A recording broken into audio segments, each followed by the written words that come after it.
নমস্কাৰ। ৰাজবংশী ব্লগৰ অন্য এটা ভিডিঅ'লৈ আপোনালোকক স্বাগতম জনাইছোঁ। আজি আমি আলোচনা কৰিব ওলাইছোঁ গীতাত উল্লেখ থকা কিছুমান কথাৰ বিষয়ে। গীতাত উল্লেখ কৰিছে কি জানেনে? গীতাত উল্লেখ কৰিছে যে ভক্তিভাৱেৰে চাৰিটা বস্তু যদি ভগৱানক দিয়া হয় তেনে ভগৱানে গ্ৰহণ কৰে। সেই বস্তুকেইটা কি জানেনে? পাত বুলি ক'লে বেলপাত আৰু তুলসী পাত দিব লাগে ভগৱানক। ফুল, ফল আৰু পানী ভগৱানক দিলে ভগৱানে গ্ৰহণ কৰে। আকৌ গীতাত কৈছে ভগৱানে প্ৰতিজ্ঞা কৰে। ভগৱানে প্ৰতিজ্ঞা কি কৰে জানেনে?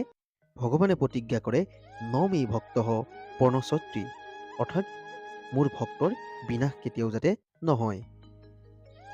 অন্য এটাত কৈছে যে এই অনিত্য বিনাশীল আৰু দুখেৰে পূৰ্ণ সংসাৰলৈ আহি ভগৱানে কি কৰিবলৈ কৈছে আপোনালোকে জানেনে?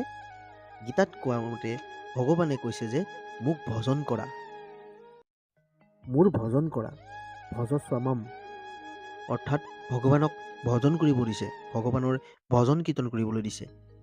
গীতাত আৰু এটা কথা কৈছে ভগৱানক কোনে প্ৰাপ্ত কৰে?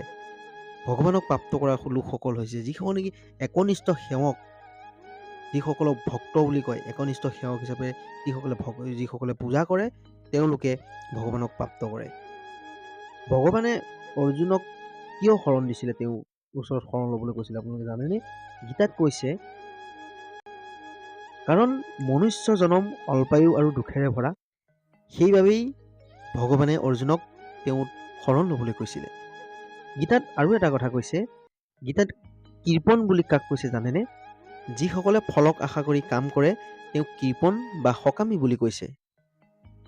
যদি আপোনালোকে আমাৰ এই ভিডিঅ'টো চাই ভাল পাইছে তেনেহ'লে লাইক, কমেণ্ট আৰু ছাবস্ক্ৰাইব কৰিবলৈ নাপাহৰিব। ধন্যবাদ।